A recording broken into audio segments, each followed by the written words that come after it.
जी। राधे राधे स्वामी जी।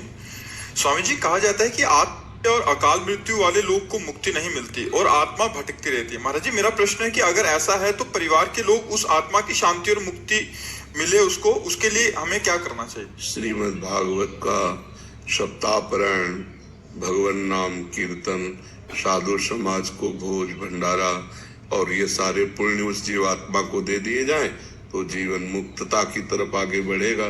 नहीं तो आत्महनन, आत्महत्या करने वाले को और जो महत पाप करने वाले जन हैं, इनकी अधोगति होती है, प्रेत योनि आदि को ये प्राप्त होते हैं।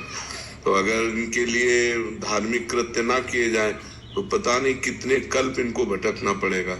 इसलिए परिवार वालों को चाहिए कि धर्म ग्रंथों का पाठ रखवावे, धर्म ग्रंथों का गायन करवावे, साधु समाज की सेवा करे, भगवान नाम जप करके उस जीवात्मा को दे तो उसके फल के रूप में वो फिर अपने पाप से मुक्त होकर के आगामी योनियों को प्राप्त हो जाएगा। तो ये करना चाहिए, श्रीमद् भागवत का पाठ कराना चाहिए।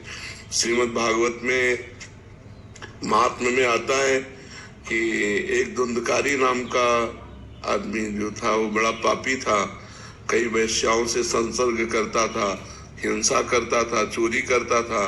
तो एक दिन वो कहीं राज खजाने से चोरी करके लाया तो वैश्याओं ने सोचा कि अगर हम इसको मारती नहीं है तो एक दिन राज कर्मचारी सब धन पकड़ के ले जाएंगे, हमको भी पकड़ के ले जाएंगे और ये मारा जाएगा, तो मारा जाना निश्चित है।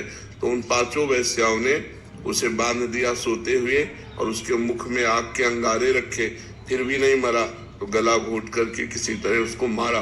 तो वो अधोगति को प्राप्त होकर प्रेत योनि को प्राप्त हुआ, भयंकर प्रेत।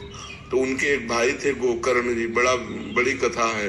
तो गोकर्ण जी तीर्थ यात्रा करके आए हुए थे, घर में शयन कर रहे थे तो कभी भेड़ा बन जाता, कभी सिंह बन जाता, कभी इंद्र बन जाता। तो उनका ये विपरीत दशा को प्राप्त हुआ, कोई देव तो है नहीं, ये प्रेत है। तब पूछा तुम कौन हो? उसकी बोलने की सामर्थ्य नहीं थी। तो उन्होंने गायत्री मंत्र जप करके जब उस पर जल छिड़का तो उसके पाप थोड़े नष्ट हुए। तो वो बोला मैं तुम्हारा भाई धुंधकारी हूँ, पाप करने के कारण मैं प्रेत योनि को प्राप्त हो गया हूँ। उनका तुम्हारे लिए तो मैंने पिंडदान किया है। बोले उससे मेरा कल्याण होने वाला नहीं। तब गोकर्ण जी ने भगवान सूर्य से पूछा तो भगवान सूर्य ने श्रीमद् भागवत महापुराण बताया। तो 7 दिन में श्रीमद् भागवत के श्रवण मात्र से धुंधकारी प्रेत योनि से मुक्त होकर भगवान के पार्षद स्वरूप को प्राप्त हुआ और सबके बीच में विमान आया और बैठकर भगवान के धाम को गया। तो जो अधोगति को प्राप्त जीव हैं उनके कल्याण के लिए श्रीमद् भागवत, भगवान नाम कीर्तन, साधु सेवा, नाम जप ये करके उसको प्रदान किया जाए तो उसका कल्याण निश्चित हो जाएगा, निश्चित।